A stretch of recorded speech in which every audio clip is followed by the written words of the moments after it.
The asteroid field stretched across the view screen like a river of stone, each chunk of rock tumbling slowly through the endless void. Research vessel Nebula Seeker moved carefully between the larger asteroids, its sensors sweeping the area for anything unusual. Another waste of time, grumbled Officer Marek, his blue scales shifting to a dull gray that reflected his boredom. 3 cycles of scanning space rocks. Professor Telnar ignored the complaint. The tall, thin alien continued, studying the sensor readings. 4 of his 6 eyes focused on different screens while his primary eyes remained fixed on the main view screen. After 50 years as the Commonwealth's leading archaeologist, he had learned that patience was the most valuable tool in his collection. "There is something," he said quietly, tapping a long finger against one of the screens. "Look at this, Zurek. This asteroid is not moving like the others." "So?" Marek shrugged his wide shoulders. "Asteroids bump into each other all the time. No, look at its path. It's too regular." Telnar magnified the image. "And the shape is wrong. Asteroids are not this smooth. Pilot, take us closer."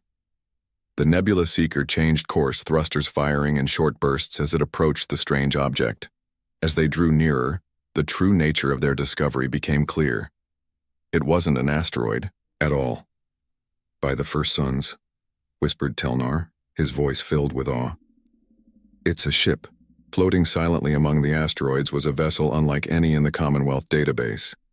It was dark gray with sharp angles and what appeared to be weapon mounts along its hull. Unlike the smooth, curved designs of modern Commonwealth ships, this vessel looked brutal and purposeful. "Run a full scan," ordered Telnar, unable to hide the excitement in his voice. "I want to know everything about it." The science team worked quickly, their instruments probing the mysterious ship. "No power signatures detected," reported Science Officer Loral, her tentacles dancing across her control panel. "The vessel appears completely dead." "Age estimate?" asked Telnar. "Difficult to be precise," Loral replied, "but surface degradation suggests at least 3,000 years. 3,000! Marek exclaimed. "That's older than the Commonwealth itself." Telnar nodded slowly. "We may have found a relic from before the Great Joining, perhaps from one of the lost species." "It's big," said Pilot Kren, from the front of the bridge. "Almost twice the size of our research vessel, and built for war," added Marek, pointing to what were clearly weapon emplacements. "Look at those cannons. Whatever race built this, they were fighters." Telnar studied the dead ship with growing excitement. Discoveries like this came once in a lifetime. An intact vessel from an unknown species could reveal countless secrets about the galaxy's past. "Prepare a towing beam," he ordered. "We're taking it back to Research Station Epsilon." "Is that wise?" asked Marek, his scales shifting to a cautious orange. "We know nothing about this vessel. It's been floating dead for thousands of years," Telnar replied with a dismissive wave of his hand. "What harm could it possibly do now?" 3 days later, the Nebula Seeker arrived at Research Station Epsilon, a massive ring-shaped structure orbiting a gas giant in the Proxima system. The mysterious vessel hung in the station's main research bay, looking out of place among the sleek Commonwealth technology surrounding it. Commander Voss stood before the ancient ship, his forearms crossed over his chest in a posture of deep thought. As station director, he had seen many strange artifacts come through Epsilon, but nothing quite like this. "Impressive, isn't it?" said Telnar, joining the commander on the observation deck. "Indeed," Voss replied, his gravelly voice echoing slightly in the large chamber. "Your report mentioned possible weapon systems?" Telnar nodded. "Primitive by our standards, but numerous. This vessel was built for combat." "Any idea who built it?" "None yet. We found no match in our historical databases. It could be from one of the species that disappeared during the Dark Time." Commander Voss stroked one of his facial tendrils thoughtfully. "This could be significant, Professor. If we can learn about its weapons technology, even if primitive, it might give us insights we've lost over time." "My thoughts exactly," Telnar agreed. "I've already assembled a research team to begin studying it immediately." Voss turned to face the archaeologist, all four of his eyes blinking in sequence. The Science Council will be very interested in this discovery. If we can learn enough, it could mean additional funding for the station, and recognition, added Telnar with a smile that revealed his small pointed teeth. I've requested permission to name it. I'm thinking Telnar's Relic has a nice sound to it. Voss made a sound that passed for laughter among his species. Let's see what we learn first, Professor. The next morning, Telnar led a team of 12 researchers into the ancient vessel. They had cut an entrance through what appeared to be a cargo hold door, as all other access points remained sealed. Remember, Telnar instructed as they entered, touch nothing without scanning it first. This ship is thousands of years old and we don't know what dangers it might contain. The interior was dark and cold, their lights casting long shadows down the narrow corridors. Unlike the organic-inspired designs of Commonwealth ships, this vessel was all metal and sharp angles. The walls were lined with pipes and conduits, suggesting an emphasis on function over comfort. These markings, said Research Assistant Brill, pointing to symbols etched into a wall panel. They could be some form of writing. Telnar examined the strange symbols. They consisted of straight lines and curves arranged in patterns that definitely suggested language but matched nothing in the Commonwealth archives. Document everything, he ordered. We'll try to decipher it later. The team moved deeper into the ship, mapping as they went. They found what appeared to be crew quarters, a mess hall, and numerous storage rooms. Everything was built to a scale similar to Commonwealth standard, suggesting the creators had been roughly the same size as most known species. Professor, called Science Officer Laurel from further down the corridor. You need to see this. Telnar hurried to join her. She stood before a massive door with a complex locking mechanism. I believe this is the bridge, she said, her tentacles waving with excitement. It took the team 4 hours to bypass the ancient security measures and force the door open. When it finally slid aside with a grinding sound, they stepped into what was indeed the command center of the vessel. Unlike the utilitarian design of the rest of the ship, the bridge showed signs of importance. The central chair, clearly for the commander, was larger and positioned to view multiple control stations. Various screens and panels surrounded it, all dark and lifeless. Begin power analysis, ordered Telnar. I want to know if there's any way to activate these systems without damaging them. As the team spread out across the bridge, Telnar approached what appeared to be the main console. His fingers traced the strange symbols etched into its surface. One sequence was repeated several times. UNSC Thunderchild. Could be the ship's name, he mused. Thunderchild. UNSC. The rest of the day passed in a blur of activity as the team documented everything they found. By evening, they had mapped roughly 30% of the vessel, but had yet to discover its propulsion system or weapons controls. Back at the research station, Telnar reported their findings to Commander Voss. A remarkable vessel, he concluded, built by an unknown species with a level of technology that was advanced in some ways, primitive in others. And you're certain it's dead? Asked Voss. Completely, Telnar assured him. No power signatures whatsoever. It's been floating in that asteroid field for millennia. Voss nodded, satisfied. Excellent work, Professor. Continue your research. I'll inform the Science Council of our progress. As Telnar left the commander's office, he couldn't shake a strange feeling. Something about the ancient warship called to him. Perhaps it was just the thrill of discovery, the knowledge that his name would be forever linked to this find. Or perhaps it was something else, something he couldn't quite identify. Little did he know that the dead ship was not as dead as it seemed. Deep within its core, a single system remained active, drawing power from reserves hidden from Commonwealth scanners, a timer that had been counting down for thousands of years, and it had very little time left. Morning on Research Station Epsilon began with a flurry of activity. Word of the ancient vessel had spread throughout the station, drawing curious onlookers to the observation deck. Professor Telnar ignored them all as he led his expanded research. Team back to the ship. Today we focus on 3 main areas, he announced as they gathered in the cargo bay they had first entered. Team 1 will continue mapping the vessel's layout. Team 2 will attempt to decipher the writing we found. Team 3 will examine the technology and materials. Telnar assigned himself to Team 3, along with Science Officer Laurel and Engineer Dax, a stocky four-armed alien whose species was known for their technical skills. Together, they headed for a section of the ship they had briefly explored the day before, a room filled with strange cylindrical chambers. "These look like some kind of storage units," said Dax, running his scanner over one of the cylinders. "But they're connected to power conduits and life support systems." "Life support?" Telnar's eyes widened. "Are you certain?" Dax nodded. "All. 4 hands working different tools. These pipes would have carried air, nutrients, and waste removal. Whatever was stored in these chambers was alive." "Stasis pods," suggested Laurel, her tentacles moving excitedly. "Some species use them for long-distance space travel." Telnar moved along the row of pods, counting. 20 in total, all empty. He paused at the end of the row. "No, not all empty. This one is different." The final pod was slightly larger than the others. Unlike the open, clearly abandoned pods, this one remained sealed, its outer casing intact. A small panel on its side showed strange symbols in red. "What does your scanner say, Dax?" asked Telnar. The engineer frowned, adjusting his device.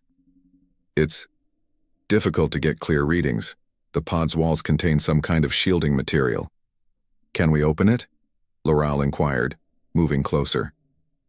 "Not without further study," Telnar replied firmly. "Mark it for special attention, but leave it sealed for now." They continued their investigation, moving deeper into the ship. Each discovery raised more questions than answers. The technology was unlike anything in Commonwealth records, more primitive in some ways, surprisingly advanced in others. Meanwhile, in another section of the ship, Team 2 had made a breakthrough. "Professor," called Brill through the communication device, "we've found something important. Can you join us on the bridge?" When Telnar arrived, Brill was standing before a large screen embedded in the wall. "We've managed to access some of the ship's data storage," Brill explained, looking proud. "Most of it is corrupted beyond recovery, but we found this." He pressed a sequence of buttons and the screen flickered to life, displaying a symbol, a blue circle with white lines forming a shape inside it. "A flag or emblem," Telnar mused.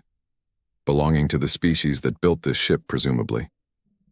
"Yes, but look at this next image." The screen changed to show a group of beings standing in a line. They were bipedal, with 2 arms and a single head, similar to several Commonwealth species, but their skin appeared to be hairless and varied in color from pale to dark brown. "Are those the ship's builders?" asked Telnar. "We believe so," Brill replied, "and we found a designation repeated throughout the data. Human." "Human," Telnar repeated, testing the strange word. "And what of UNSC? Some kind of organization or government, we think. United something. Parts of the data are too damaged to be certain."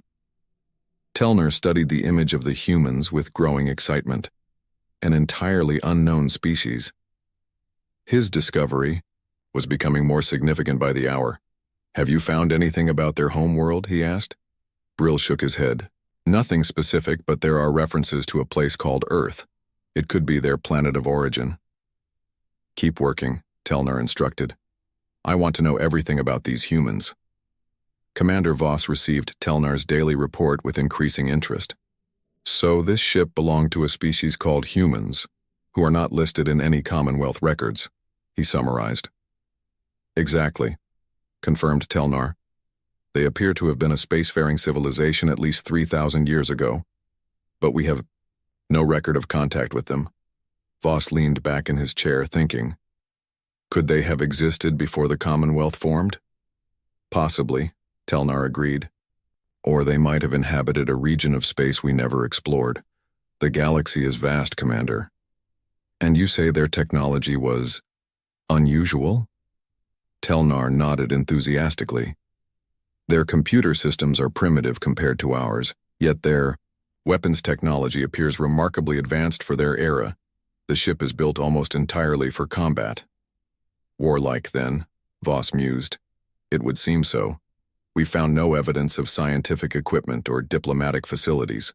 The UNSC Thunderchild was a vessel of war. Voss's expression grew serious. What of the sealed pod you mentioned? We're still studying it. Dax believes it might still be functional in some way, despite the ship's overall power loss. Be careful, Professor, warned Voss. If these humans were as warlike as their ship suggests, anything of theirs could be dangerous. The next day, Telnar gathered his team for a special examination of the sealed pod. After extensive scanning, Dax had concluded it was safe to attempt accessing the pod's control systems. The pod has its own power source, explained Dax. Some kind of long-lasting battery that's still functional after all this time. What's inside it? Asked Loral. Dax adjusted his scanner. Organic material, definitely, but I can't get more specific readings through the shielding. Could it be one of the humans? Suggested Brill. In some kind of suspended animation? After 3,000 years? Marek scoffed. No life support system is that good? Perhaps not, said Telnar. But we should proceed as if there's something valuable inside. He turned to Dax.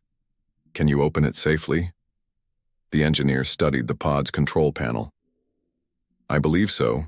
The system is surprisingly intuitive. With careful movements, Dax began manipulating the controls. Lights on the panel changed from red to amber.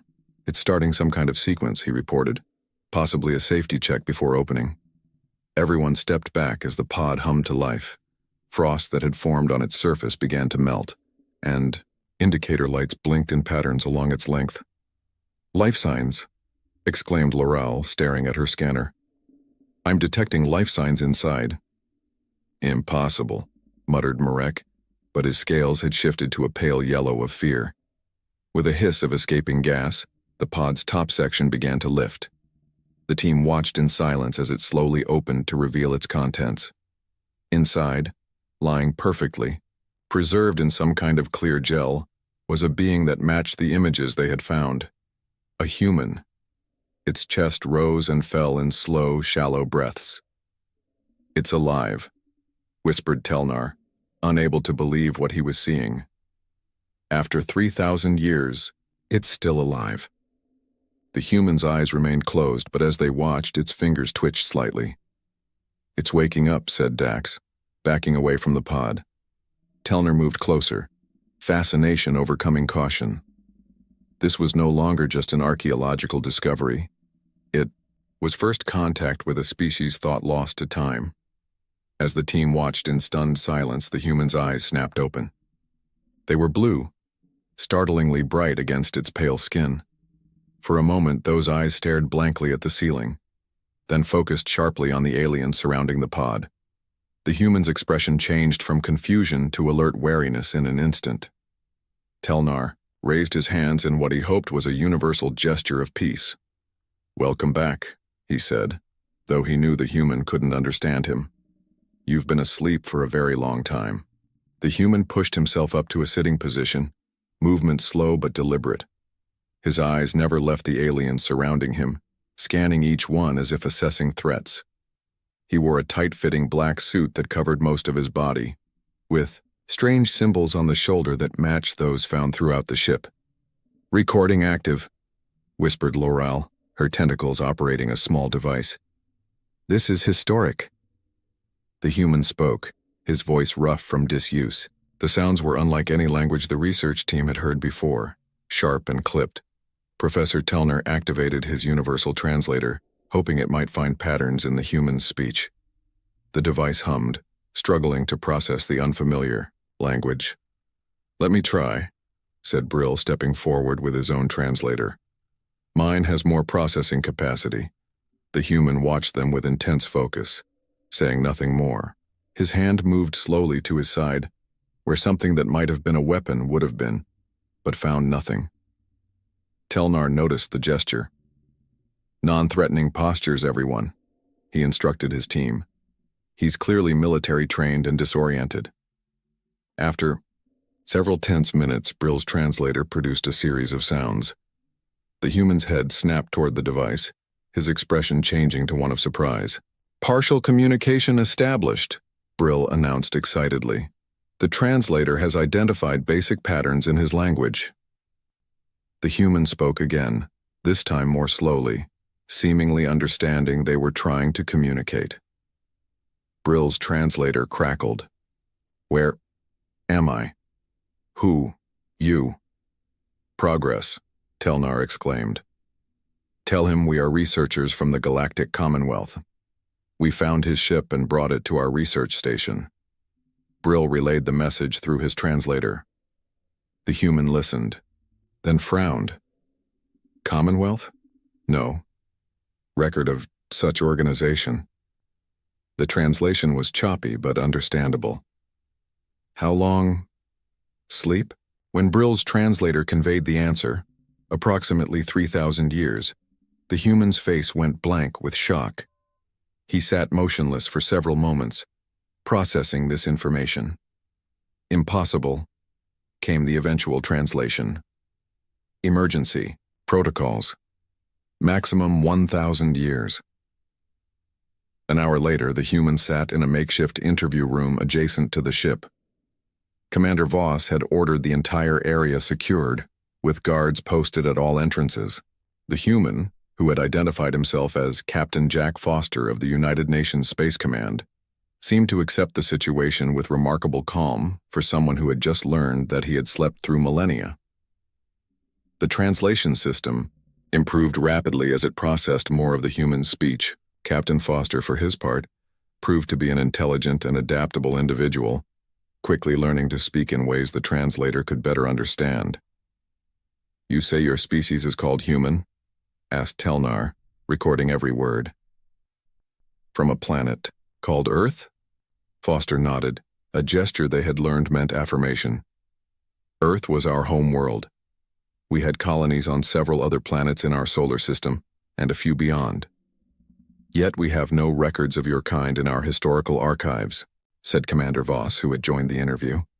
How is that possible? Foster's expression darkened. We fought a war, a terrible war that lasted for decades. Against whom? Asked Telnar. We called them the Ravagers. They came from beyond our explored space. Insectoid creatures with technology, far beyond ours. Foster's hands clenched into fists. They attacked without warning or mercy. They wanted our planets not for resources but as breeding grounds. The aliens exchanged glances. The description sounded disturbingly similar to an ancient threat that had plagued the early Commonwealth, known in their histories as the Scourge. These Ravagers, said Voss carefully. Did they have bioelectric weapons? Ships that resembled living organisms? Foster stared at him. Yes. How could you know that? We call them the Scourge.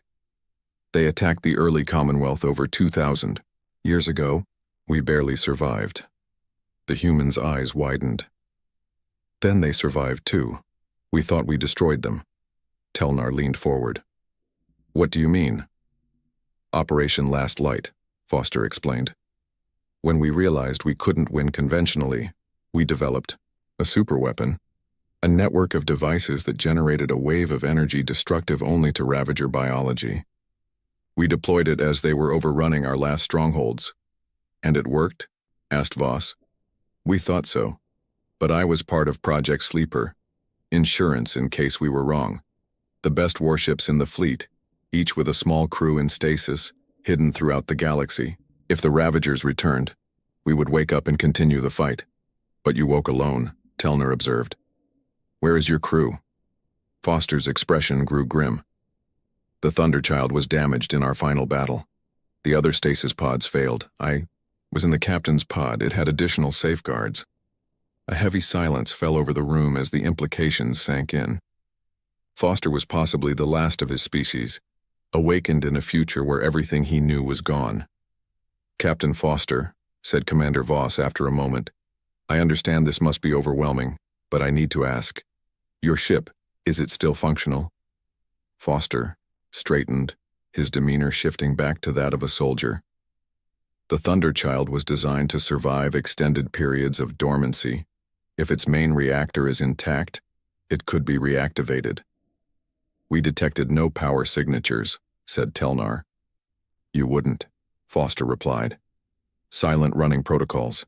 The ship appears dead until activated by command codes or emergency protocols. Voss and Telnar exchanged concerned looks. Perhaps we should continue this discussion later, suggested Telnar. Captain Foster needs time to adjust to his situation. Foster nodded gratefully. I would like to return to my ship if possible. There are systems I need to check. Of course, agreed Voss, though Telnar noticed the commander's skin darkening with concern. But I must ask that you be accompanied by our security team.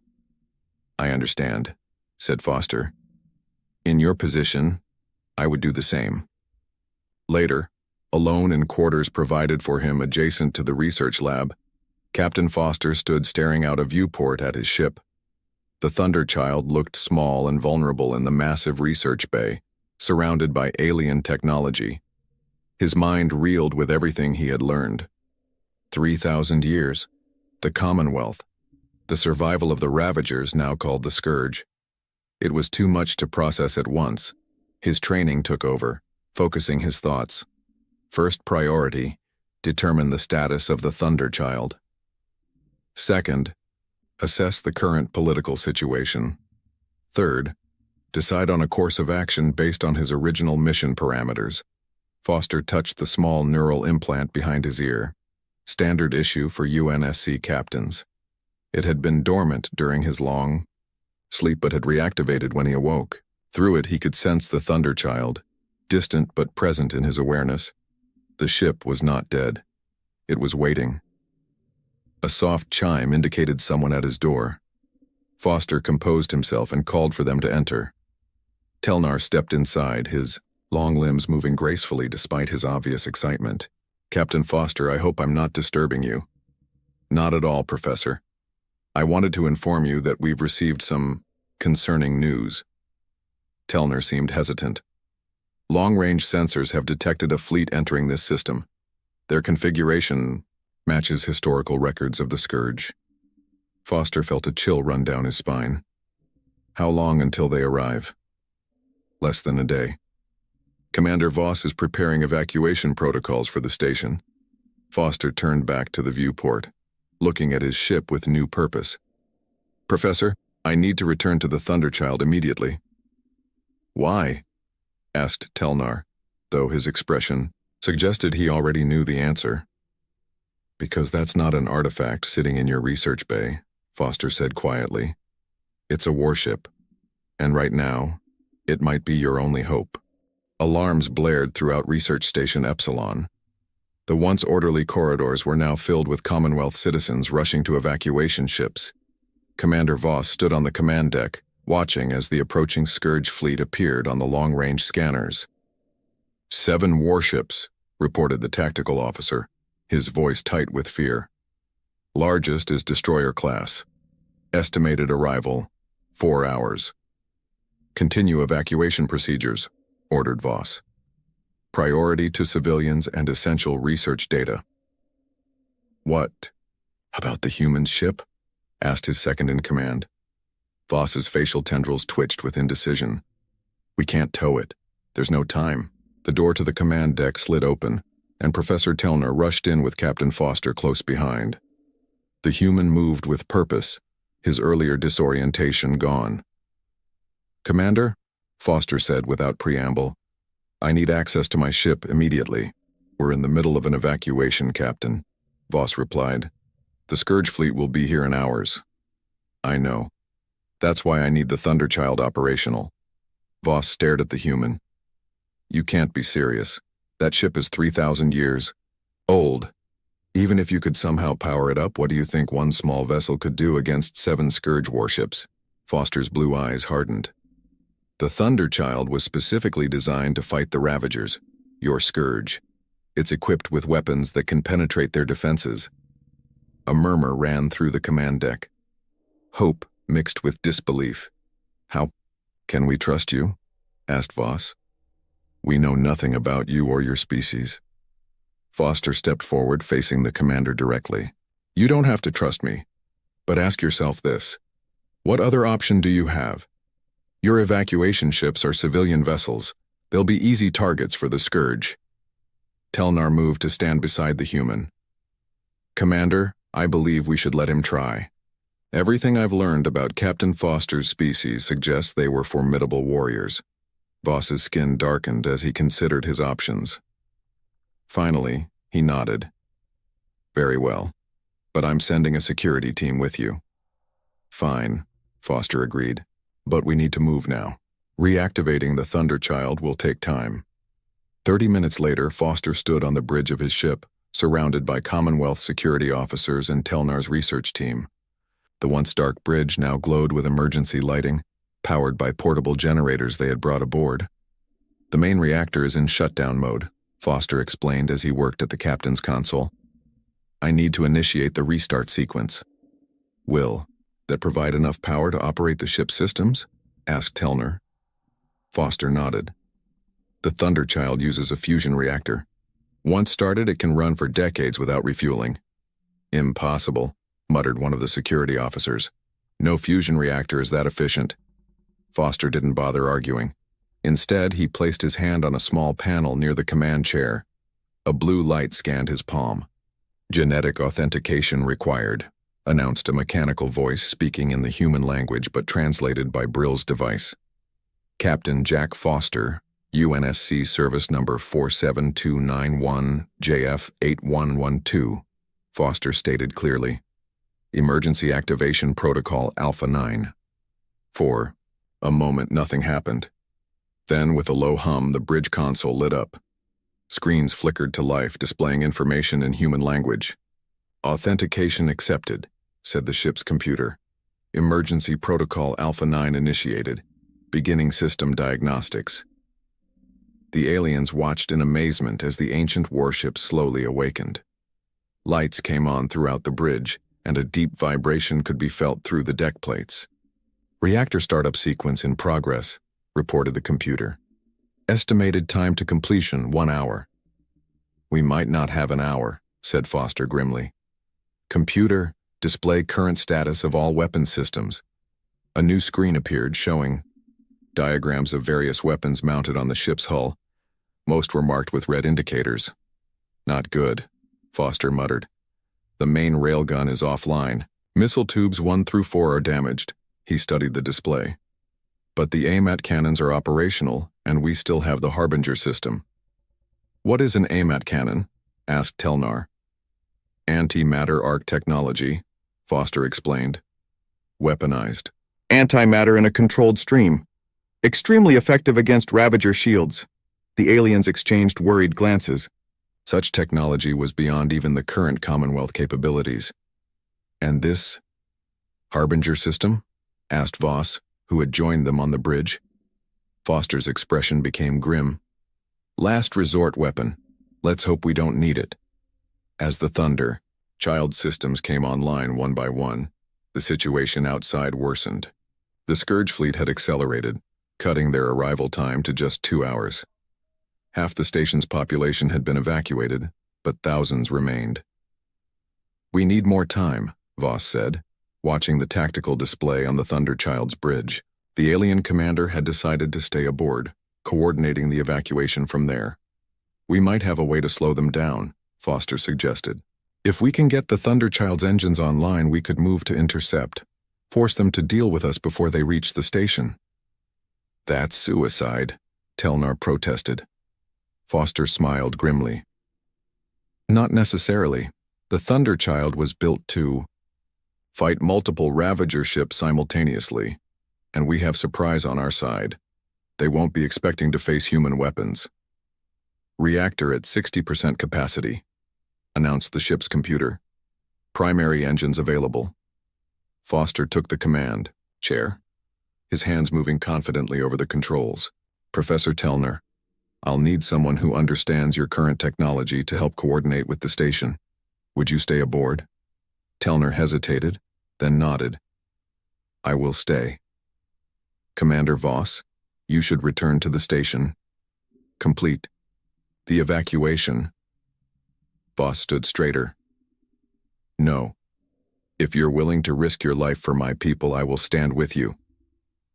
I'll need a minimal crew, Foster said. 3 more volunteers to man essential stations. To everyone's surprise, Laurel stepped forward, her tentacles steady. I will stay. My species has quick reflexes. I can operate controls as you direct. Engineer Dax joined her. The reactor systems are similar to our own. I can help monitor them. Brill was the last to volunteer. My translator will be useful for rapid communication. Foster looked at the mismatched crew, 5 aliens of different species and 1 human, and nodded. Thunderchild never had a more unusual crew, but I'll take it. He turned to the security team. The rest of you return to the station, help with the evacuation. As the security officers left the ship, Foster activated the main view screen. The research bay doors were ahead of them, sealed shut. Computer status of maneuvering thrusters. Maneuvering thrusters online, replied the computer. Foster took a deep breath. Telnar, contact the station. Tell them to open the bay doors. But the atmospheric containment field, Telnar began. Will hold, Foster assured him. We need to get the Thunderchild out of this bay. Telnar relayed the message. Moments later, the massive bay doors began to slide apart, revealing the star-filled blackness of space beyond. All crew secure for movement, Foster ordered. Computer activate inertial dampeners. Inertial dampeners online. Confirm the computer. With gentle precision, Foster activated the maneuvering thrusters. The Thunderchild lifted slowly from its berth, hovering in the bay. Forward thrusters, 10%, he commanded. The ancient warship began to move, sliding forward toward the open bay doors. As it passed through the atmospheric containment field, the bridge crew felt a slight shudder. Then they were out, floating free in space for the first time in 3,000 years. Main engines online, reported the computer. Foster gripped the control panel, a fierce determination in his eyes. Set course to intercept the Scourge fleet. All hands, prepare for combat. The Thunderchild's engines flared to life, pushing the warship forward to meet its ancient enemy once more. On the station's command deck, officers watched in disbelief as the once-dead artifact roared away from the station, trailing blue fire from its engines. They said it was just an archaeological find, whispered one officer. It's not an artifact, replied another, watching the ship accelerate. It's a weapon. The Thunderchild accelerated through space, its ancient engines burning with surprising power. On the bridge, Captain Foster studied the tactical display with intense focus. The 7 Scourge ships were arranged in a standard attack formation. 1. He recognized from battles fought 3,000 years ago. They haven't changed their tactics, he muttered. That's good for us. The evacuation is only 60% complete, reported Commander Voss, who was monitoring communications with the station. We need at least another hour. Foster nodded, grimly. Then we'll give you that hour. He turned to his makeshift crew. Listen carefully. We're about to engage an enemy unlike anything you've faced before. The Scourge, or Ravagers as we called them, don't fight like normal opponents. They sacrifice ships without hesitation and use overwhelming numbers. Our advantage is that the Thunderchild was specifically designed to counter their tactics. How can one ship stand against 7? Asked Laurel, her tentacles twitching nervously. We don't need to destroy them all, Foster explained. Just hold them off long enough for the evacuation to complete. He gestured to the tactical display. We'll use the asteroid field to our advantage. The Thunderchild has superior maneuverability in tight spaces. The bridge crew watched as Foster programmed a course that would take them through the densest part of the asteroid field. The Scourge have detected us, announced Telnar, watching his scanner. 2 vessels are breaking formation, moving to intercept. Foster smiled grimly. They've taken the bait. They don't recognize this ship design, so they're sending a smaller force to investigate while the main fleet continues toward the station. Separating their forces, Voss noted with approval. A tactical error. Computer. Status of AMAT cannons, Foster asked. AMAT cannons at 93% charge, replied the ship's AI. Ready to fire on your command? Foster nodded. Reactor status? Reactor at 87% capacity and rising, reported Dax, who had quickly learned to rid the human engineering displays. Your fusion technology is remarkable. It was our greatest achievement. Foster said quietly. Before the end. The two Scourge interceptors grew larger on the view screen. They were organic-looking vessels, their hulls covered in what appeared to be carapace rather than metal, with strange protrusions that glowed with sickly green energy. Those are their bioelectric weapons, Foster explained. Devastatingly effective against conventional shields. He tapped commands into his console. But the Thunderchild doesn't use conventional shields. Scourge vessels charging weapons, reported Telnar. Hold course, ordered Foster. Let them fire first. The tension on the bridge was palpable as the distance closed. Then with startling speed, both Scourge ships unleashed streams of green energy that twisted through space toward the Thunderchild. Brace for impact, Foster commanded, but remained calm.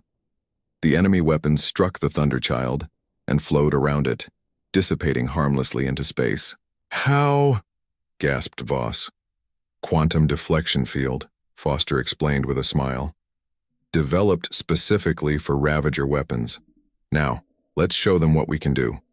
AMAT cannons, target the lead vessel, and fire. From ports on either side of the Thunderchild's hull, brilliant blue beams of energy lanced out. They struck the first Scourge ship precisely where its weapons cluster protruded. The alien vessel shuddered, its carapace cracking as blue energy spread across its surface. Then with shocking suddenness, it simply disintegrated. The bridge crew stared in stunned silence. One down, Foster said calmly. Target the second vessel. The remaining Scourge interceptor tried to evade, but the Thunderchild's targeting systems anticipated its movements. A second burst from the AMAT cannons caught it mid-turn with the same devastating result. 2 Scourge vessels destroyed, announced Telnar, his voice filled with awe. The remaining 5 are altering course. They're all coming for us now. Foster nodded. As expected, they recognized the threat. He turned to Voss.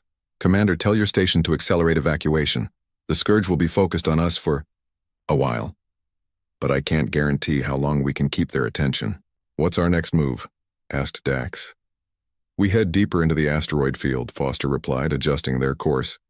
Make them chase us through the rocks. Their ships are larger and less maneuverable than the Thunderchild. As they plunged into the dense cluster of asteroids, the 5 remaining Scourge ships followed, their formation breaking apart as they negotiated the dangerous terrain. They're splitting up to surround us, noted Voss. Perfect, Foster said with grim satisfaction. Computer, prepare Harbinger system for deployment. Warning, responded the computer. Harbinger system deployment will drain significant power from all other systems. Recommend against activation with multiple hostile vessels present. Acknowledged, Foster replied, but prepare it anyway. For the next 30 minutes, the Thunderchild played a deadly game of hide-and-seek through the asteroid field. Its AMAT cannon struck whenever a Scourge ship came into range, damaging 2 more enemy vessels. But the Thunderchild didn't escape unscathed. A lucky shot from a Scourge destroyer damaged one of its engine nacelles, reducing their maneuverability. Reactor. Showing strain, reported Dax. We can't keep this up much longer. Status of station evacuation? Foster asked Voss. 92% complete, replied the commander. The last transports are preparing to launch. Foster checked the tactical display. The 3 undamaged Scourge ships were closing in, coordinating their approach to trap the Thunderchild against a massive asteroid. Time for our final move, he decided. Computer, status of Harbinger system. Harbinger system ready for deployment, confirmed the computer. Warning, system will consume all available power. Ship will operate on emergency reserves for 17 minutes following deployment. What exactly does this Harbinger system do? Asked Telnar nervously. Foster's expression was solemn. It creates a temporary quantum singularity, what you might call a miniature black hole. It only lasts for seconds, but that's long enough. The alien crew members exchanged shocked glances. You carry a black hole weapon? Exclaimed Voss. That's beyond anything we've ever conceived. It was a desperate time, Foster said simply. Computer, plot course to coordinate point Alpha, maximum speed. The Thunderchild surged forward, its damaged engine straining. The 3 Scourge vessels followed, sensing victory. Get ready, Foster warned his crew. This will be rough. The Thunderchild burst out of the asteroid field into open space, the Scourge ships close behind. Now, Foster commanded. Reverse thrust, full power. Deploy Harbinger. The Thunderchild stopped with shocking suddenness, inertial dampeners barely compensating. From its bow, a small, innocuous-looking projectile launched. For a heartbeat, nothing happened. Then, space itself seemed to fold inward at a point directly in the path of the pursuing Scourge vessels. Light bent around an invisible center that grew rapidly darker. The Scourge ships tried to evade, but they were too close, their momentum too great. One by one, they were pulled into the swirling vortex of distorted space-time, their massive hulls crumpling like paper as they approached the event horizon. And then, as suddenly as it appeared, the singularity collapsed in on itself and vanished, leaving only scattered debris where 3 warships had been. The bridge was silent except for the warning alarms indicating the Thunderchild's power reserves were critically low. All Scourge vessels destroyed or disabled, reported Telner finally, his voice barely above a whisper. Foster leaned back in his command chair, exhaustion visible on his face. Status of station evacuation? Complete, Voss replied with quiet amazement. All transports away safely. He turned to Foster. You did it. You saved thousands of lives. Foster nodded wearily. The Thunderchild did what it was built to do. He looked around at the alien crew. You all performed admirably. Thank you. As emergency power kept the ship's basic systems functioning, Foster activated the communication system.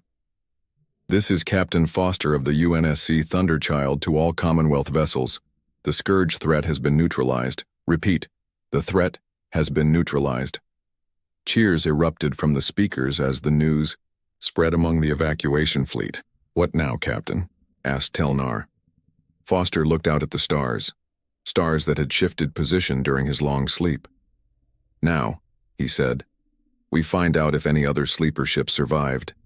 There were 12 of us scattered throughout the galaxy.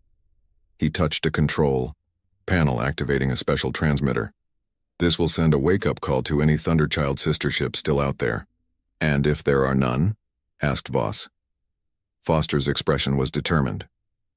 Then the Thunderchild will stand with the Commonwealth against the Scourge. My mission hasn't changed in 3,000 years. Protect humanity and its allies from extinction. The Commonwealth would welcome such an ally, said Voss formally, and such knowledge. As the Thunderchild drifted on emergency power, its systems slowly recovering, a light began blinking on the long-range communication panel. Captain, called Brill from the communication station. We're receiving a response to your transmission. Foster's eyes widened. He moved quickly to the panel. Source? Multiple sources, Brill replied excitedly. 7 distinct signals from different sectors. A smile slowly spread across Foster's face, the first genuine smile since he'd awakened. It seems, he said, looking at his new allies, that humanity isn't as extinct as we thought. Across the stars watched Earth in silence. They had been watching for many years. Among those stars were ships from the Confederation, a group of alien worlds that ruled most of the galaxy. The aliens thought humans were simple creatures who knew nothing about life beyond their small blue planet. They were wrong. 2 miles beneath the ice of Antarctica, Commander James Walker walked through a long steel tunnel. The lights above him flickered as he moved quickly, his boots making sharp sounds against the metal floor.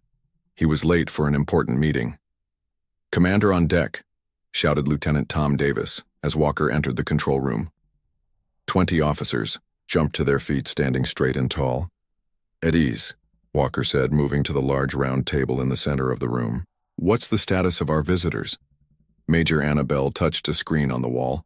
A large image appeared showing 3 strange-shaped ships moving toward Earth. The Confederation delegation will reach orbit in 6 hours, Commander, she said. Their message remains the same. They come in peace to welcome humanity to the galactic community. Walker made a sound that was almost a laugh. And we're supposed to believe that?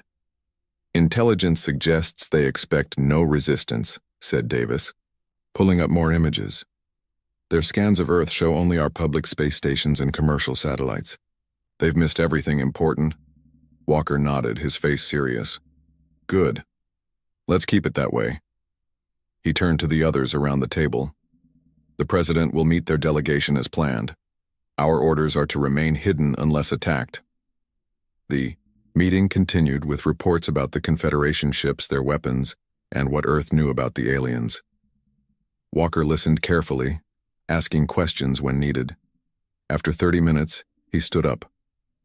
Let's go see our insurance policy, he said. Walker led a small group through more tunnels deeper under the ice. They entered a small train that shot forward at high speed. After 10 minutes, they stopped and stepped out into a massive cave. What filled that cave made even Walker stop and stare. The dreadnought Horizon sat in its cradle, larger than any building Walker had ever seen. The ship was black as night, with no windows, just smooth metal that seemed to swallow light. It was shaped like an arrow, sharp and deadly. Beautiful, isn't she? Said Dr. Emma Gray, the lead engineer. She walked up beside Walker, pride in her voice. All systems are green. She could launch in 2 hours if needed. Walker nodded. And the others? Dreadnoughts, Storm, Thunder, and Mountain are ready at the Atlantic base. River, Forest, and Desert are prepared at the Pacific facility. All 7 ships can deploy within 3 hours. Let's hope we don't need them, Walker said, but his tone suggested he didn't believe his own words. In the depths of space, Fleet Commander Krell stood on the bridge of the Confederation flagship, Eternal Glory. He was tall with gray skin and 4 arms. His species, the Vordan, led the Confederation with superior technology and military might. Report on the human world, he ordered. His second-in-command, Officer Merrick, brought up a hologram of Earth. As expected, Commander. They have basic space stations, some primitive satellites, and thousands of pieces of space junk. No military capabilities beyond their atmosphere. Their most advanced weapons are simple nuclear devices and chemical propellants. Krell made a dismissive gesture with his lower arms. Typical of a Level 2 civilization, they'll be grateful for our protection. There was one report, sir, Merrick said hesitantly. Scout Ship 37 detected unusual energy readings from their polar regions 3 cycles ago. And? The readings disappeared before they could be confirmed. It was probably just their primitive power generation. Krell nodded. The humans will accept our terms. They always do. We offer protection, take what resources we need, and add another world to the Confederation. Yes, Commander, Merrick agreed. The diplomatic team is prepared with the standard treaty. The humans will sign or we demonstrate our power, Krell finished. Either way, Earth joins the Confederation today. In the White House, President Robert Wilson prepared for humanity's first official contact with alien life. Though for him, it wasn't actually the first. Are you sure we're ready for this? Asked his Chief of Staff, Linda Morgan. The President straightened his tie. We've been preparing for 20 years. Ever since that crash in 1997 gave us our first peek at their technology.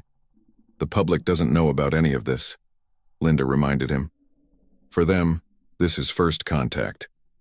And it needs to stay that way, the President said firmly. The Confederation believes we're defenseless. That's our advantage.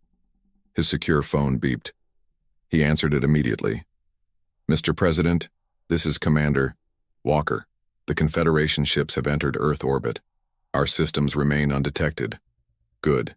Keep our assets hidden until my signal. If these negotiations go well, the galaxy never needs to know what we have. And if they don't go well, sir? The President's face hardened. Then the galaxy learns exactly what humanity is capable of. As the sun set over Antarctica, Commander Walker stood before the enormous viewing window. Below him stretched the main hangar bay, larger than 10 football fields. Not 1, but 3 massive dreadnoughts rested there, with thousands of workers moving around them like ants. The ships were Earth's secret, built with technology reverse-engineered from crashed alien ships and improved by human innovation. For 20 years, nations had worked together in secret, creating a defense force unlike anything the Confederation could imagine. The public space program was just for show. The real work happened underground. Walker's assistant brought him a tablet. New message from our spy satellite, sir. The Confederation delegation has left their ship. They're heading to the United Nations. Walker nodded. So it begins. Are the pilots ready? Yes, sir. All crews are on standby. Walker looked again at the enormous warships. Each one was a kilometer long, armed with weapons that could shatter moons. The Confederation thought Earth was an easy target, a primitive world to be added to their collection. They were about to learn how wrong they were. Walker smiled grimly. Let them come with their demands and their threats.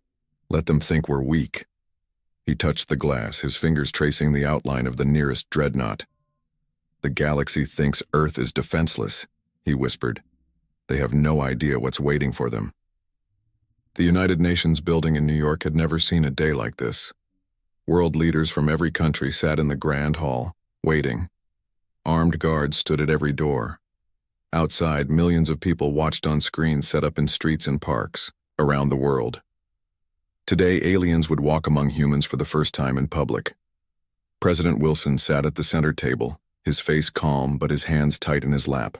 Beside him, the Secretary General looked less composed, sweat visible on his forehead.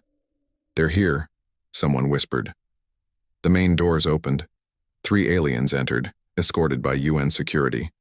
The lead alien, Ambassador Krell, stood over 7 feet, tall. His gray skin shimmered under the lights.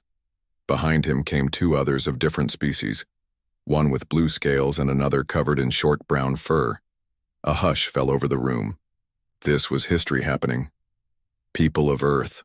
Krell's voice boomed through the hall, translated by a small device at his throat. The Galactic Confederation welcomes you. President Wilson stood and stepped forward. On behalf of humanity, we return your greeting. The formal introductions continued for several minutes. Pictures were taken. Hands and other appendages were shaken. Then, the real meeting began behind closed doors. These terms are not acceptable, President Wilson said, firmly, looking at the document before him. The private meeting had been going for 2 hours. What had started as friendly talk had turned tense. Ambassador Krell's forearms moved in a gesture of dismissal. The terms are standard for all Level 2 civilizations joining the Confederation. You receive protection and limited technology. In exchange, we take a reasonable portion of your planet's resources. 30% of all water, minerals, and biological materials is not reasonable, said the Chinese president. And what you call protection sounds more like occupation. Krell's eyes narrowed. Perhaps you misunderstand your position. Earth has no choice in this matter. The Confederation has brought peace to 1,000 worlds. You will be part of that. Peace, one way or another. The French president leaned forward. Are you threatening us, Ambassador? Not threatening. Explaining reality. Krell stood up, towering over the humans. We expected gratitude. Instead, we find resistance. Disappointing, but not unexpected from a young species. We need time to consider, President Wilson said carefully. Krell nodded. You have 24 hours. I suggest you use them wisely. Deep beneath Antarctica, Commander Walker watched the meeting through a secure feed. When it ended, a call came. Immediately. They're threatening us just as we expected, President Wilson said, his image clear on the screen. Prepare for possible action. I don't think this ends peacefully. Walker nodded. We're ready, sir. But there's something else you should know. He brought up a satellite image showing a small Confederation ship breaking away from the main fleet. It was heading toward northern Canada. Our systems picked this up 10 minutes ago. They're making a move. The president's face hardened. They're testing us, or setting up for a demonstration of force. The Canadian base is closest, Walker said. Colonel Reeves can have a response team there in 15 minutes. Do it, the president ordered. But keep the dreadnoughts hidden unless absolutely necessary. Let's see what they're up to first. Colonel Peter Reeves led his team through the pine forest, moving quietly despite the snow. Ahead, in a small clearing, sat a Confederation scout ship. Soldiers with strange weapons were setting up equipment around it. "I count 12, whispered Lieutenant Grant, looking through binoculars. "Setting up what looks like mining equipment." Reeves narrowed his eyes.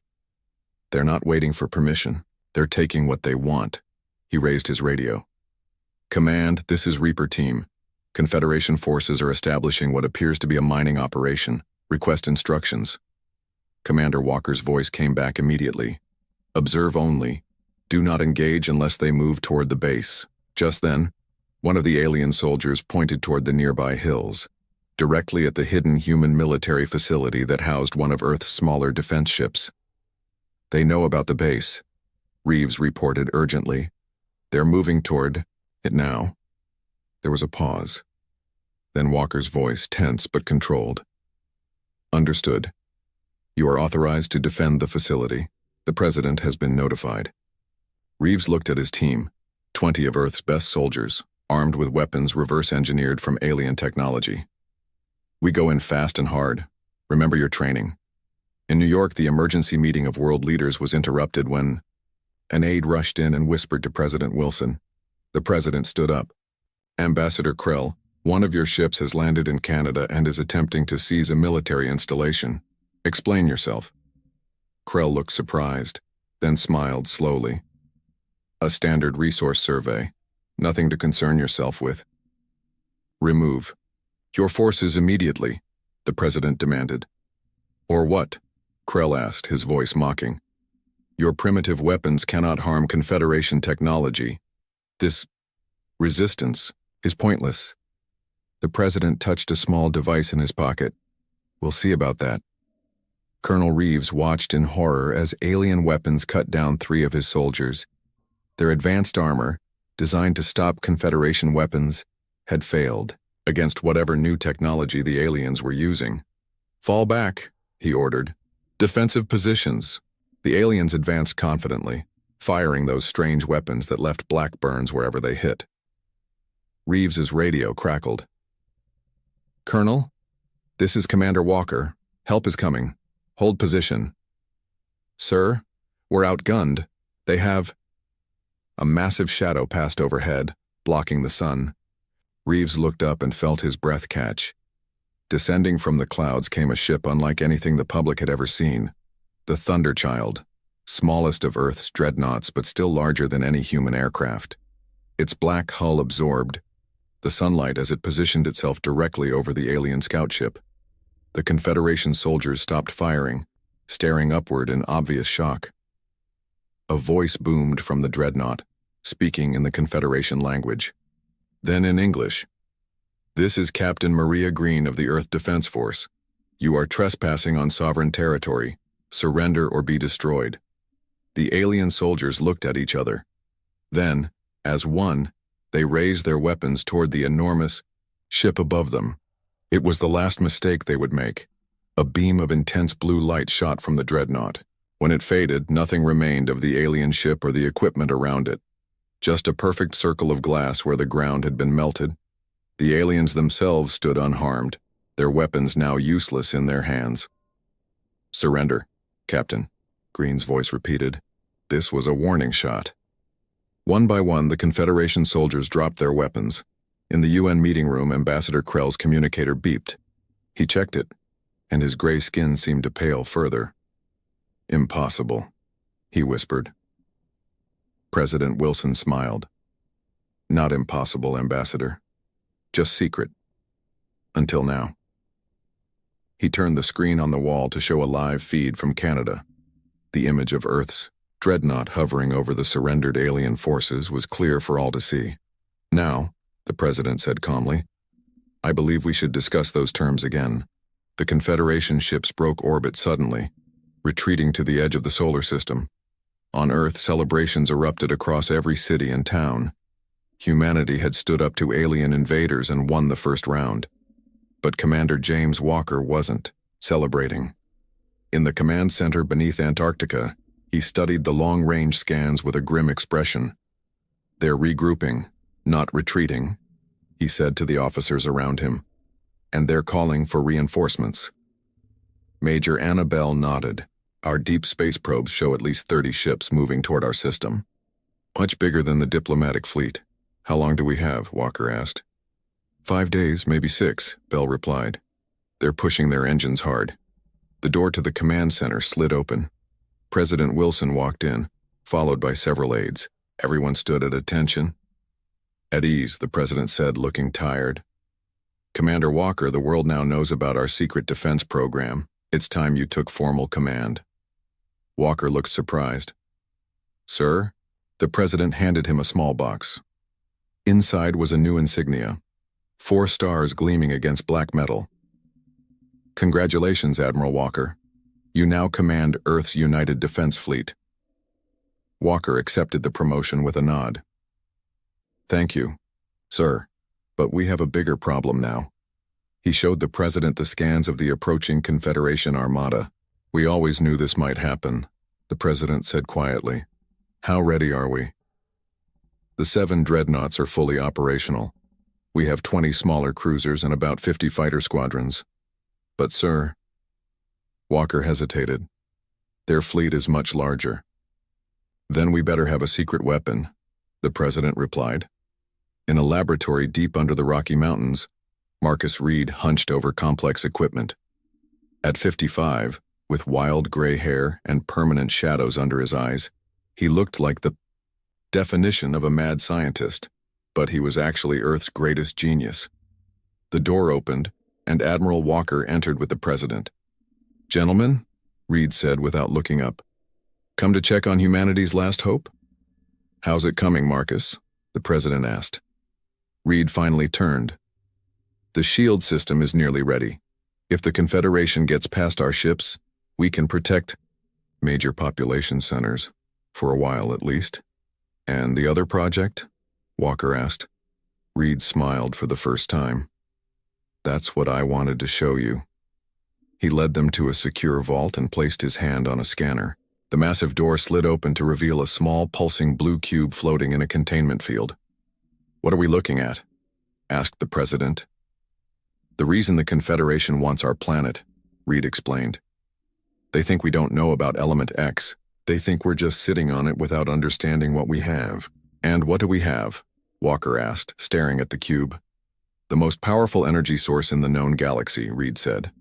From that crash in 1997, we recovered just a tiny amount. It took us years to understand it and more years to synthesize it. But now, he gestured to the cube. One cube this size could power all of North America for a decade or what? The president prompted. Or it could make our weapons hit 100 times harder, Reed finished. I've upgraded the main cannons on all 7 dreadnoughts. The Confederation won't know what hit them. In space, aboard the Confederation command ship, Fleet Commander Krell faced the holographic images of the High Council. You assured us this would be a simple operation, said Council Leader Draz, her 6 eyes blinking with anger. Now we discover these humans have technology they should not possess. A minor setback, Krell insisted. Yes, they have a few warships. Impressive for their level of development, but nothing compared to our fleet. How did they obtain such technology? Asked another council member. Krell hesitated. Unknown. Perhaps from scavenged wrecks. There was an incident 27 years ago when a scout ship crashed on their world. We thought nothing survived. Clearly something did, Draz said coldly. Now they must be crushed completely. We cannot allow a Level 2 civilization to possess Element X. If others learn what Earth has done, our control of the galaxy would be threatened. I understand. Krell bowed his head. The fleet will arrive in 5 days. Earth will be subjugated and all their technology will be confiscated. Not subjugated, Draz corrected. Make an example of them. Destroy their military capabilities completely. Take what we need and leave them broken. Admiral Walker stood on the bridge of the dreadnought Horizon as it rose from its underground hangar. Sunlight touched the massive ship for the first time as it cleared the opening in the Antarctic ice. All systems operational, Admiral, reported Captain Harris. The other ships report ready as well. Walker nodded, watching as 6 more enormous black ships appeared on his display, rising from hidden bases around the world. The Storm, Thunder, Mountain, River, Forest, and Desert, Earth's dreadnought fleet, now revealed to friend and foe alike. "Take us into high orbit," Walker ordered. "Formation Alpha." The 7 ships moved with surprising grace for their size, forming a protective ring around Earth. On the ground below, people gathered to watch, pointing at the sky where their defenders now stood visible. "Admiral," the communications officer called out, "incoming transmission from Marcus Reed." Reed's face appeared on the main screen. "The upgrades are complete, Admiral. All ships now have Element X enhanced weapons, and there's more good news. The planetary shield system is online ahead of schedule." "Good work, Marcus." "There's something else you should know," Reed continued, his expression serious. "I've been analyzing the Confederation technology. They rely heavily on quantum field harmonics for their defensive systems." "In simple terms, please," Walker said with a small smile. "Their shields can be disrupted if we hit them with precisely the right frequency. It's like finding the exact musical note that breaks a glass. I've programmed the targeting computers accordingly." Walker felt hope rising. Maybe they had a real chance after all. "All ships, this is Admiral Walker," he broadcast to the fleet. "In 5 days, we face the greatest threat humanity has ever encountered. The Confederation believes they are coming to punish an upstart world. Instead, they will find a united planet ready to defend itself." He looked at the crew around him, men and women who had trained for years in secret for this very moment. "We are outnumbered," he continued, "but we have advantages they don't expect. We have Marcus Reed's innovations. We have ships they don't know about, and most importantly, we have everything to fight for. This is our home." The 7 dreadnoughts settled into their orbital positions, black against the stars, waiting. On the main view screen, long-range sensors showed the approaching Confederation armada, a swarm of ships moving inexorably toward Earth. The gathering storm was almost upon them. The Confederation armada appeared at the edge of the solar system like a storm of metal. Over 50 warships jumped out of hyperspace, their engines glowing against the darkness. At the center flew the massive command ship, Eternal Glory, 3 times larger than Earth's biggest dreadnought. On the bridge of the horizon, Admiral Walker watched the enemy fleet approach. "They're spreading out," reported Major Bell. Moving into attack formation. Walker studied the tactical display. The Confederation ships were arranging themselves in a wide arc, planning to surround Earth from all sides. "They expect us to stay in defensive positions around the planet," Walker said. "So let's do something unexpected." He turned to his communications officer. "Send orders to all ships. Execute Battle Plan Theta." Across Earth's fleet, captains received their orders. To the surprise of the watching Confederation, the 7 dreadnoughts and their escort ships didn't hold position. Instead, they accelerated outward, moving to meet the enemy before they could reach Earth. On the Eternal Glory, Fleet Commander Krell watched with interest. "They're coming to us," he said, "brave but foolish."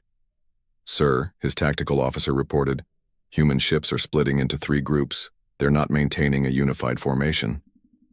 Krell studied the movement. "They have no experience in space warfare. Their tactics are amateur." He turned to his command staff. "Target the isolated group to the left first.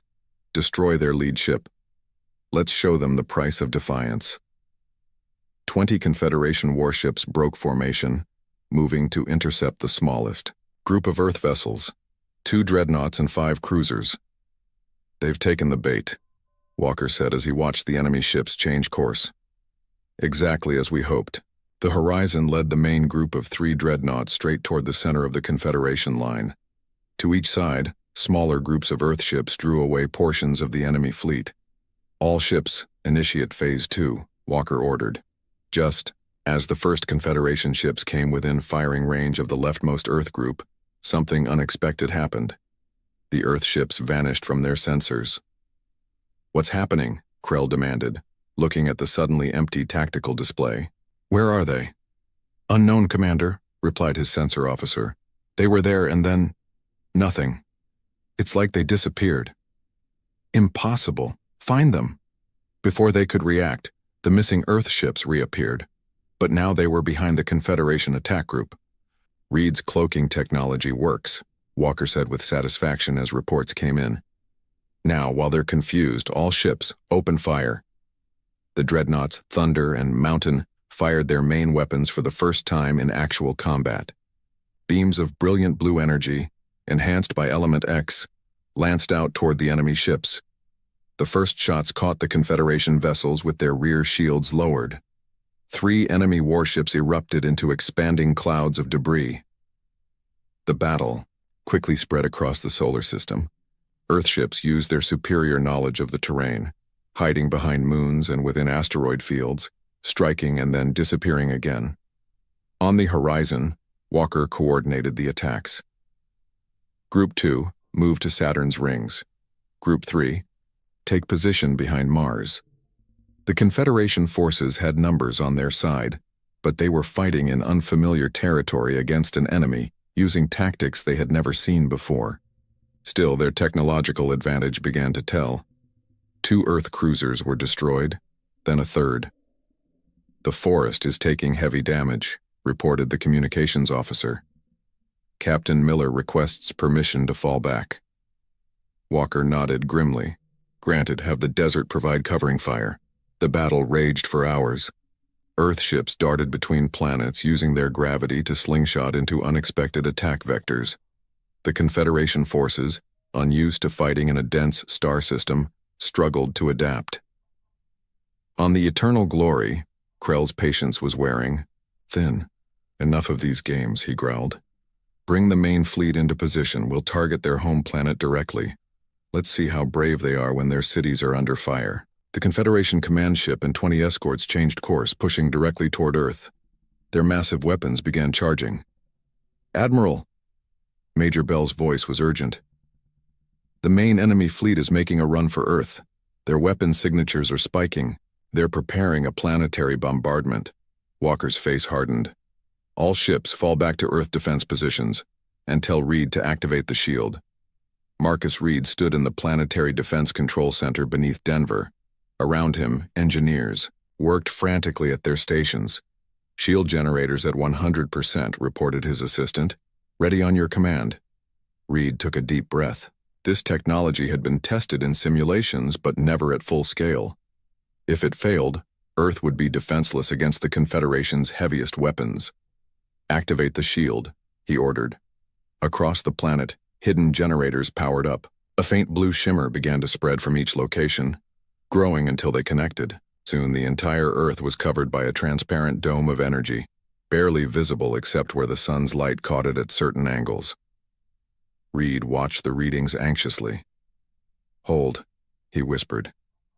"Just hold." The Confederation fleet entered. Earth orbit, weapons ready. Krell stood proudly on his bridge, certain of victory. "Target their largest cities first," he commanded. "Show them the price of resistance." "Firing, Commander."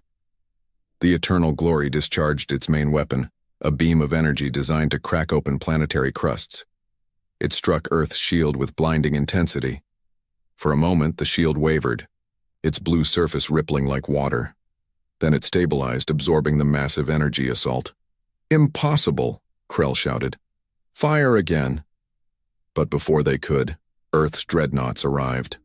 All 7 massive ships emerged from behind Earth's moon, weapons charged with Element X energy. "This is Admiral Walker to all Earth forces." Walker's voice was calm but determined.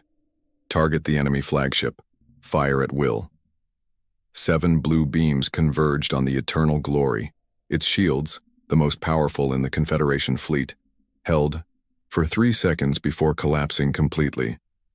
The massive ship broke apart, secondary explosions rippling along its length. Krell barely made it to an escape pod before his mighty flagship was reduced to floating debris.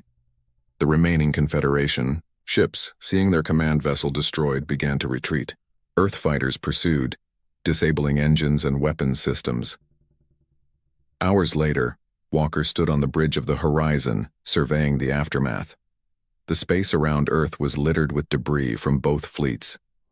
3 of Earth's dreadnoughts were badly damaged. Dozens of smaller ships had been lost, but Earth remained intact. And for the first time in its history, the Confederation Armada had been defeated. Incoming transmission from the President, the communications officer announced. The President's tired but smiling face appeared on screen. Admiral, the world owes you and your crews a debt we can never repay. Walker shook his head. It's not over, sir. The Confederation will send more ships. Perhaps, the President agreed. But today, we've shown the galaxy that humanity will not be conquered easily. And I suspect we may find we have allies we didn't know about. As if to confirm his words, new signals appeared on the long-range sensors. Ships were arriving, but not Confederation designs. These were different. Sir, Major Bell reported with surprise, we're receiving transmissions from the new arrivals. They claim to be representatives of worlds that want to break free from Confederation control. They're asking to speak with the leaders of Earth. Walker looked out at the stars where new possibilities were suddenly opening. It seems, he said quietly, the galaxy is changing. 1 month after the Battle of Sol, Admiral Walker stood in the rebuilt United Nations chamber. The room had changed. Now, alongside human leaders, sat representatives from 12 alien species, former members of the Confederation who had broken away after Earth's victory. The Alliance of Free Worlds, President Wilson was saying, will be founded on principles of mutual respect and cooperation. No world will rule over another.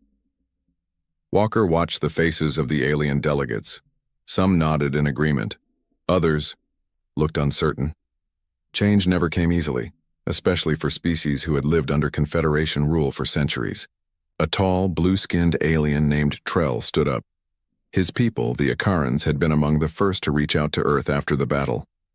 For too long, the Confederation has controlled the galaxy through fear and resource domination, Trell said. They monopolized Element X, keeping the rest of us dependent. Earth has shown us another way is possible. Walker smiled slightly. Earth's victory had sent shockwaves through the galaxy. The myth of Confederation invincibility was shattered. Now rebellions were breaking out on dozens of worlds. Later that day, Walker met with Marcus Reed in his laboratory beneath the Rocky Mountains. Reed looked healthier than he had in years, energized by new challenges and the exchange of knowledge with alien scientists. How are the repairs going? Walker asked. Reed led him to a massive screen showing the 7 dreadnoughts in various stages of repair. The Horizon and Storm will be fully operational within a week. The others need more time. Walker nodded. And the new designs? Reed's eyes lit up. He touched the screen, bringing up schematics for a new class of ship. I call it the Defender class. Twice the size of our current dreadnoughts with integrated cloaking systems and Element X power cores. How many can we build? With the new alliance helping, we could have 3 ready in a year. Walker studied the designs. The Confederation won't stay quiet forever. They've retreated to their core systems, but they're rebuilding.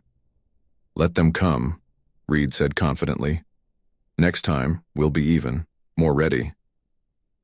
In the remains of the Confederation High Council chamber, only 5 members now sat where once there had been 20. Fleet Commander Krell stood before them, his pride broken, but his anger burning hot. The human problem must be addressed, he insisted. Each day more worlds declare independence. Our empire is crumbling. Council leader Draz, her 6 eyes cold, looked down at him. You failed us once, Krell. Perhaps we should listen to those who counsel peace. Peace? Krell spat the word. With primitives who humiliated us, who destroyed our finest ships? Primitives who defeated you, Draz corrected. That alone suggests we should reconsider our assessment. Another council member, the elderly Grok, raised a bony hand. I have studied the reports. These humans did not develop their technology alone, they had help. The crashed scout ship, Krell agreed. But they improved upon what they found. Their cloaking technology, their shields. These are innovations the Confederation has never seen. Draz was silent for a moment. Perhaps there is another approach. If they cannot be conquered, then they must be contained, finished Grok. We will rebuild our fleets, double our production of war vessels. And when we are ready, we will not just attack Earth, We will crush this entire alliance in one strike. 6 months passed. Earth had changed dramatically. Alien technology, shared freely among alliance members, had revolutionized human society. Clean energy, advanced medicine, faster transportation, the benefits were everywhere. Admiral Walker now commanded not just Earth's fleet, but the combined defensive forces of the Alliance. Today he was preparing for a dangerous mission. "Are you sure about this?" President Wilson asked as they walked toward the shuttle bay where Walker's team waited. "We need to know what the Confederation is planning," Walker replied. "Our new friends say they're building something massive in the Arcturus system, and you need to lead this mission personally?" Walker smiled grimly. "Some jobs you can't delegate, Mr. President." The shuttle took them to the Horizon, now fully repaired and upgraded. On the bridge, Walker found his command crew ready, along with representatives from 3 alien species who would join the mission. "Set course for the Galactic Council," Walker ordered. "It's time we introduced ourselves properly." The journey took 3 weeks at maximum speed. When they arrived, the Horizon was joined by ships from other Alliance worlds. Together, they approached the massive space station that served as the seat of galactic government. "They're hailing us, Admiral," reported the communications officer. On screen, the face of Council Leader Draz appeared. "Admiral Walker, you are bold to come here." "Bold but necessary," Walker replied calmly. "The galaxy is changing. The old ways are ending. We come with an offer of peace, but not submission." Draz's multiple eyes blinked slowly. "You have caused much disruption, human." "Not us," Walker shook his head. "The Confederation's own actions brought this about. Your empire was built on oppression. It was bound to fall eventually. And you think your alliance will do better?" "We know it will," Walker said confidently. "Because we don't seek to rule. We seek to cooperate." As negotiations continued over the following days, Walker met privately with Reed via secure communication. "How are things at home?" Walker asked. Reed looked excited. "The new Element X production facility is operational. We no longer need to mine it. We can create it. And I've made progress on the planetary defense grid. Soon every Alliance world will have the same shield protection as Earth." "Good," Walker said. "Because I don't trust this peace to last." "Neither do I," Reed agreed. "But for the first time I believe we might actually win a full-scale war. The technology sharing has accelerated everything. Ideas from a dozen worlds combined." Walker nodded. "Keep building, keep innovating. The Confederation respects only strength." 1 year after the Battle of Sol, representatives from over 50 worlds gathered on Earth to formalize the Alliance Charter. The ceremony took place in the open air, beneath the stars that were no longer unreachable. Admiral Walker stood alongside President Wilson as the documents were signed. Beside them stood Marcus Reed, now head of the Alliance Science Division. "Did you ever imagine this?" Wilson asked quietly as they watched. Walker looked up at the night sky where the lights of alien ships twinkled among the stars. "Not like this. I thought we'd be fighting for survival. Instead, we're building something new." "They thought Earth was defenseless," Reed said with a smile. "They never expected us to change the galaxy." As the ceremony concluded, news arrived from the edge of Alliance space. Confederation ships were massing. The peace had been short-lived, as expected. But this time, Earth wasn't alone. This time humanity stood with allies united against oppression. Walker looked toward the horizon where the first light of dawn was breaking. Whatever came next, one thing was certain. The galaxy would never underestimate humans again. And somewhere in the vast darkness of space, Earth's dreadnoughts waited, ready to defend not just one world now, but a vision of freedom that had spread across the stars.